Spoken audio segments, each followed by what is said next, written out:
Bonjour à tous, aujourd'hui on va parler de vidéosurveillance, mais alors là ça change un petit peu d'habitude puisque c'est un kit complet de la marque Aosu. Et cette marque, on en a déjà parlé sur la chaîne. J'ai déjà testé 2 caméras de chez eux. Et en fait, ce kit va se composer de 2 caméras solaires complètement autonomes et une base. Et ce qui va être vraiment sympa, c'est que cette base va être en fait... Alors, je vais pas utiliser le bon terme, mais comme un petit peu un mini NVR. Tout va être stocké dans cette base. Et après, c'est cette base qui va communiquer en Wi-Fi avec les 2 caméras solaires. Mais on va revenir dessus, vous allez comprendre. Donc ça nous arrive dans cette boîte-là et à l'intérieur, on avait. Eh bien tout ça, avant de revenir en détail sur chaque élément, je vous parle juste qu'il y avait donc les 2 caméras de surveillance, des vis et chevilles pour pouvoir les accrocher, les 2 supports pour pouvoir accrocher les caméras de surveillance, qui sont en plastique mais qui font quand même relativement costaud. Des petits gabarits de perçage justement pour pouvoir poser ces supports, 2 petits autocollants pour dire que le site est sur vidéosurveillance, une notice d'utilisation que j'ai vraiment pas lue et que vous allez voir vous en aurez pas besoin, et puis notre, je sais pas comment dire, hub, passerelle, cerveau, vraiment je sais pas, qui va se connecter en RJ45, donc en câble Ethernet à votre box. Le câble est fourni, si vous n'en avez pas chez vous, ça c'est plutôt pratique, et qui va s'alimenter via le secteur. On a ici l'adaptateur secteur. Et ensuite, eh bien, vous avez 2 câbles USB type A vers USB type C pour pouvoir recharger les caméras si des fois vous en aviez besoin. Rassurez-vous, vous n'en aurez pas besoin puisque les panneaux solaires qui sont au-dessus de celle-ci sont largement suffisants. Et si on va dans le détail, alors d'abord, il faut vraiment que je vous explique. Donc comme je vous ai dit, le hub passerelle, je ne sais pas trop quoi, se branche en RJ45 à votre box et va communiquer avec vos caméras que vous aurez à l'extérieur en Wi-Fi 2,4 GHz.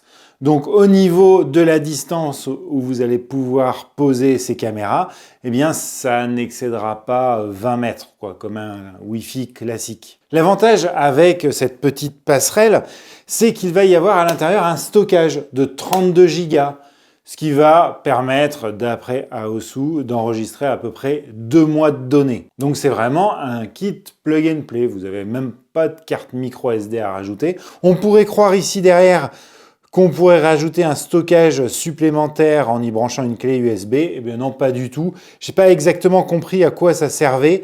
Je pense que c'est là juste pour pouvoir recharger, puisque j'ai fait le test, on peut recharger les caméras directement dessus via le petit câble qui est livré avec, mais après je comprends pas pourquoi il y aurait 2 câbles. Voilà, c'est juste un port d'alimentation et rien d'autre. Ici vous avez un petit bouton de synchronisation pour connecter vos caméras à celle-ci.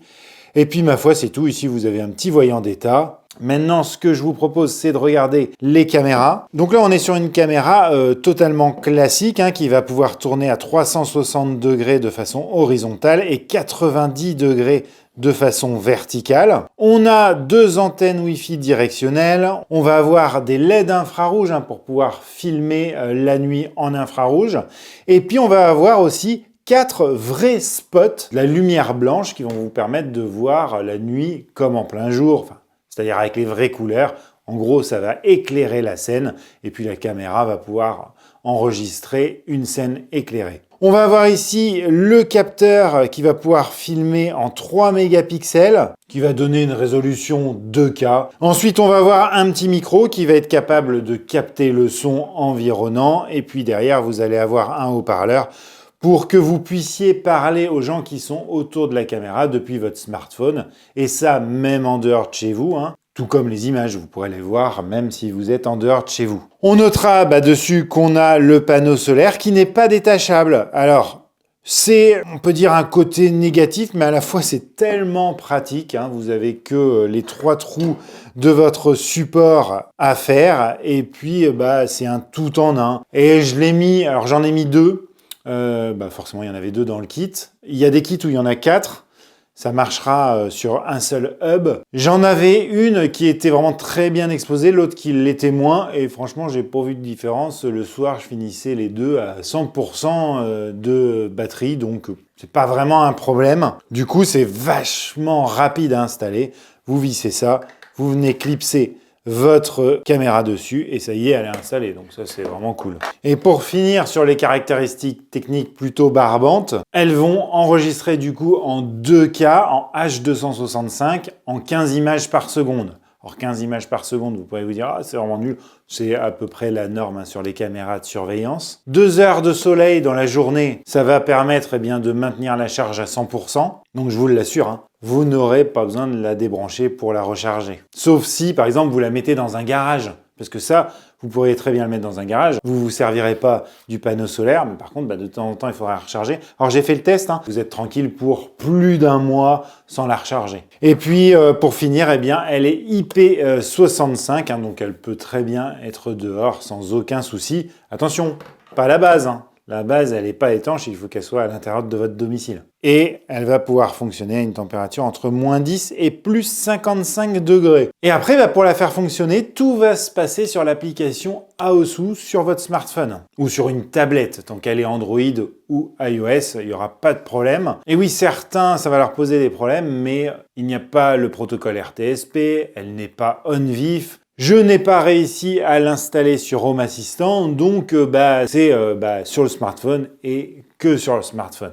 Et du coup, l'application Aosu, il va falloir la télécharger. Vous allez dessus, vous créez un compte et puis vous allez installer le kit. Alors je vais pas le faire puisque je veux pas perdre toutes les vidéos que j'ai dessus depuis mon mois de test pour pouvoir vous montrer des événements de la vraie vie. Mais c'est vraiment enfantin, hein. Vous avez juste à aller sur le petit plus en haut à droite, vous scannez le QR code qui est derrière la base, et puis vous allez être guidé. Ça se fait vraiment très rapidement, en 2 minutes, c'est installé. Une fois que ça sera installé, eh bien vous allez retrouver vos caméras ici. Alors, bon, comme vous voyez, moi j'en ai plus, hein, puisque maintenant, tout mon système de vidéosurveillance extérieure est de chez Aosu. Mais les 2 premières que vous voyez sur l'écran, eh bien, c'est nos 2 caméras qui sont dans le kit. Et directement ici, eh bien, on peut tout de suite savoir le niveau de batterie de nos caméras et si elles sont en charge ou pas. On va pouvoir directement les passer en mode veille, donc c'est-à-dire leur dire de ne pas vous déranger pendant tant de temps s'il y a un événement qui se passe devant. Et chose sympa, c'est que si vous allez en haut dans multi-appareils, eh bien vous accédez à l'image de toutes vos caméras en temps réel. Donc si vous avez que les 2 du kit, vous en aurez que 2, moi j'en ai plus que ça. Et en plus, si vous cliquez sur l'une d'entre elles, eh bien vous avez même le son qui ressort de celle-ci. Vous avez accès aux événements, mais on reviendra dessus tout à l'heure. Et puis vous avez les paramètres. On va les retrouver aussi si on clique dessus. D'ailleurs, on va cliquer dessus. Tout de suite, on peut voir ce que voit la caméra. Donc comme vous pouvez le constater, hein, l'angle est assez grand. Par contre, vous ne pouvez pas monter au-delà de la ligne d'horizon, mais vous pouvez baisser. C'est pour ça qu'il faut quand même prévoir de la mettre à une certaine hauteur. Ensuite, on retrouve les fonctions habituelles, hein, d'accès aux enregistrements de la caméra, de modifier la qualité de l'image, soit SD, soit Ultra HD. Ici, vous pouvez ensuite enregistrer ce que filme la caméra et ce sera stocké sur votre smartphone. Ou alors, vous pouvez prendre une photo de ce que voit la caméra et c'est pareil, ça sera stocké dans votre smartphone. Bon, tout ça, c'est vraiment des choses habituelles que vous retrouvez sur toutes les caméras de surveillance, hein, rien d'exceptionnel. Et ici, vous activez la possibilité d'entendre ce qui se passe autour de la caméra. Et voilà, là, je vous parle devant la caméra et vous entendez le son capté par la caméra. Et là, je parle à une puissance complètement normale. Et vous voyez ce que ça donne. Ensuite, vous avez un espèce de joystick qui vous permet de déplacer la caméra. En bas, vous avez la possibilité d'allumer les LED blanches qui sont devant celle-ci. Vous avez la possibilité de parler aux gens qui sont autour de la caméra, donc de 2 manières, soit normalement avec le bouton conversation ici, ou en changeant votre voix avec ce bouton-là. Et voilà, là je vous parle depuis mon smartphone et vous entendez le son qui est restitué par la caméra. Là, je change ma voix en parlant depuis mon smartphone, et donc là, vous entendez la voix que ça fait.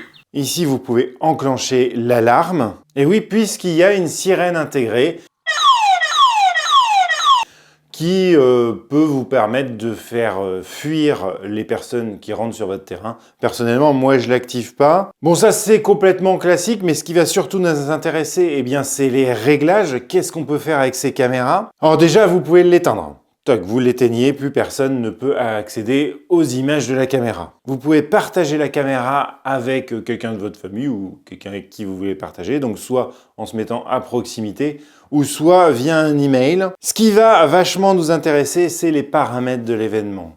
Qu'est-ce qui va pouvoir déclencher un événement et donc déclencher une notification sur votre smartphone et en même temps enregistrer sur la petite base. Donc là, on va dans détection de l'événement et là, eh bien, vous avez quelque chose de très intéressant. Donc vous pouvez soit activer ou désactiver la détection de mouvement.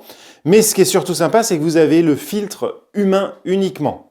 Alors, on pourra remarquer qu'il n'y a pas le filtre animaux comme sur les autres caméras AOSU que j'ai testées jusqu'à maintenant. Mais en fait, ça vous enverra une notification et ça n'enregistrera que s'il y a un humain qui passe devant la caméra. Et chose cool, ça ne détecte pas mes chiens, même mon gros chien, hein, j'ai un berger australien et souvent les caméras le détectent comme un humain. Ben là, c'est pas le cas. On verra tout à l'heure quand on regardera tous les enregistrements, mais vous allez voir que c'est assez précis comme truc. Vous pouvez lui dire aussi de suivre ou pas. En fait, comment ça se passe? Vous avez ici un angle de vue. Là, je regarde ici. Eh bien, s'il y a un humain qui passe dans ce champ-là, la caméra va le suivre. Et puis, une fois qu'il sera sorti complètement et qu'elle ne pourra plus le suivre, eh bien, elle reviendra dans cette vue-là. Et puis après, si vous désactivez humain uniquement, eh bien là, tout ce qui se passera devant la caméra déclenchera une notification et un enregistrement. Alors ça, je ne vous le conseille pas.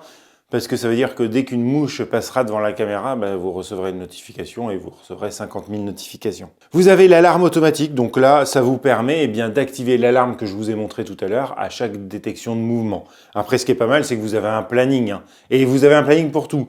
Pour la détection de mouvement, pour l'alarme automatique. Donc c'est vraiment à vous de voir comment vous voulez que la caméra se comporte, enfin les caméras se comportent à chaque moment de la journée. Après, vous allez pouvoir recevoir une notification, donc soit vous la recevez ou vous ne les recevez pas, donc ça enregistrera quand même les images, mais vous ne recevrez pas de notification sur votre smartphone. Alors, ce qui est sympa sur les caméras AOSU, c'est que quand vous recevez une notification, vous avez une petite photo sur le côté qui vous permet de savoir tout de suite si ça vaut le coup ou pas de regarder les images. Ensuite, vous avez l'enregistrement dans le cloud. On n'en a pas parlé, mais même si la caméra, en tout cas la base, a la possibilité de stocker 32 Go d'images, eh bien vous avez la possibilité aussi de passer sur un abonnement cloud payant où vous pourrez stocker beaucoup plus. Bon, moi, j'utilise jamais les clouds, mais si vous voulez, voilà, vous savez que vous avez ça. Et puis après, vous avez des paramètres généraux. Donc par exemple, la vidéo et l'audio, on va pas s'attarder dessus, mais soit vous passez en mode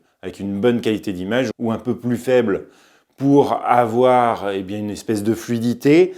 Vous pouvez choisir de comment vous allez filmer la nuit, soit en éclairant via les LED blanches, soit avec les LED infrarouges. C'est à vous de choisir, sachant que la LED blanche, ça a l'intérêt de vous accompagner quand vous rentrez chez vous. Par exemple, ça vous fait une petite lumière, mais ça a le désavantage de vachement montrer où est la caméra. Voilà, c'est à vous de choisir ce que vous voulez. Vous pouvez aussi choisir le volume du haut-parleur et puis vous pouvez enregistrer ou pas le son sur vos images. Vous avez la gestion de la batterie, donc soit en mode économique, soit en détection intelligente. Donc c'est juste la durée d'enregistrement qui sera moins grande. Franchement, utilisez plutôt la détection intelligente. Vous n'avez pas de problème de batterie puisque ça va se recharger avec le panneau solaire. Vous pouvez désactiver le petit voyant LED bleu qu'il y a devant la caméra pour la rendre plus discrète. Et puis, comme vous pouvez voir, c'est compatible avec l'assistant vocal d'Amazon et l'assistant vocal de Google. Et d'ailleurs, en parlant de l'assistant vocal d'Amazon, vous pouvez consulter l'image de votre caméra en temps réel via un Echo Show. Alors, vous ne pourrez pas utiliser la rotation, mais par contre, vous pourrez parler depuis votre Echo Show aux gens qui sont autour de la caméra. Et vous pouvez même le faire depuis l'application de l'assistant sur votre smartphone. Et sur un Nest Hub de chez Google, vous allez également pouvoir voir la vidéo en direct. Par contre, pas moyen de faire la rotation et pas moyen de discuter avec les gens qui sont autour de la caméra. Donc rien de révolutionnaire, mais franchement tout se fait très bien et on va le vérifier, on va aller regarder justement ces derniers temps, qu'est-ce qui a été détecté par ces caméras. Et voilà, donc tout à l'heure, vous voyez, je suis sorti pour aller voir mes chiens de l'autre côté et voilà, elle m'a suivi, vous voyez, elle m'a complètement suivi jusqu'à ce qu'elle ne me voie plus. Et puis, au bout d'un moment, hop, elle est revenue sur sa position initiale. Ce qui est sympa aussi, et là je viens de le faire du coup, c'est vous pouvez télécharger cette vidéo-là directement sur votre smartphone. Et là, vous avez vu quelque chose, hein, il y a marqué « Suivi intercaméra ». Alors, elle nous montre par un petit logo que c'est un humain qu'elle a vu. Mais ce qui est sympa avec ce kit, c'est que les deux caméras marchent de pair. Et en fait, si je vais dessus, hop là, eh bien, vous pouvez voir que la première caméra m'a suivi sur le début. Et comme j'ai mis mon autre caméra dans le coin là-bas, eh bien, hop, automatiquement, je vais pouvoir voir depuis l'autre angle où je suis parti. Et ça, c'est quand même assez sympa, je trouve, d'avoir ce suivi d'un bout à l'autre et de passer d'une caméra à l'autre. Bon, vous n'auriez pas cette option-là. Vous auriez été sur votre première caméra, vous auriez regardé les images et puis après, vous auriez été sur votre deuxième caméra. Là, l'avantage, c'est que c'est lié directement dans l'application, il n'y a rien à faire. Et ça, je trouve ça vraiment pratique et c'est, je trouve, un plus de cet ensemble-là. Et donc imaginez si vous prenez le kit avec les 4 caméras, eh ben, vous pouvez avoir comme ça, sur un seul événement, toutes vos caméras en même temps. Je trouve ça assez sympa. Voilà, un autre exemple, ma femme qui sort. Donc là, la caméra l'a détectée et va la suivre jusqu'à ce qu'elle aille à la voiture. Et là, par contre, ça vous a montré quelque chose. Dès que ma femme est partie un peu loin, la caméra n'a plus détecté les mouvements. Et oui, je me suis rendu compte qu'elle détecte les mouvements à 14-15 mètres. Elle ne peut pas aller vraiment plus loin. Voilà, une image de nuit en infrarouge. Vous voyez que c'est quand même vachement propre. Et je voulais vous en montrer une avec les vraies couleurs. Et voilà, une image avec les vraies couleurs. Donc c'est quand même vachement sympa, je trouve. Donc on est vraiment sur un kit complet. On va pouvoir aussi créer des scènes intelligentes. Alors c'est pas les scènes intelligentes comme vous connaissez, c'est pas les scénarios de Smart Life par exemple, hein, mais ça va vous permettre de dire à partir du moment où je m'absente, directement d'ici, je vais pouvoir activer certains paramètres sur les caméras. Au moment où je suis à la maison aussi, ça va vous permettre par exemple de les éteindre, de enlever la détection de mouvement. Voilà, vous pouvez les paramétrer ici et c'est vous qui choisissez et je trouve ça assez pratique d'avoir d'un seul clic des actions très simples sur toutes les caméras. Et comment elle va se comporter s'il y a une panne de courant ou une panne de Wi-Fi? Alors une panne de courant, c'est bien simple, hein. Les caméras ne fonctionneront pas puisque la base ne sera pas alimentée électriquement. Par contre, s'il y a une panne de Wi-Fi, comme la communication entre la base et les caméras se fait via un Wi-Fi indépendant de celui de votre box, tout fonctionnera, c'est-à-dire que les caméras détecteront les mouvements, l'enregistrement se fera sur le stockage de la base. Par contre, vous, comme il n'y aura pas de connexion Internet, vous ne recevrez pas de notification sur votre smartphone. Mais quand Internet reviendra, vous pourrez visionner les images qui se sont passées pendant cette fameuse coupure. Voilà pour toutes les fonctionnalités de ce kit de chez Aosu qui franchement moi me plaît bien, surtout par le côté nomade des caméras. On a un bon son, une bonne image largement suffisante pour une caméra. Ceux qui veulent du 4K aux caméras de surveillance, l'intérêt je le vois pas trop. Le stockage intégré, une seule base pour 2 caméras, voire 4 caméras. Vous achetez un kit comme ça, vous êtes tranquille, vous pouvez couvrir tout votre terrain. Aosu, c'est vraiment une marque que j'affectionne particulièrement, donc j'ai vraiment pas de mal à vous la recommander. Bon, après, le kit coûte un petit peu d'argent, c'est clair, mais on a un système quand même qui est bien foutu. Je regrette quand même la distance de détection qui aurait pu être un petit peu plus longue. Voilà, à vous de voir si ça correspond à vos usages. Dites-moi, vous, ce que vous en pensez de ce kit de caméra en commentaire. Si vous avez des questions, n'hésitez pas. Merci d'avoir regardé la vidéo jusqu'au bout et je vous dis à très bientôt sur VinTech. Allez, ciao!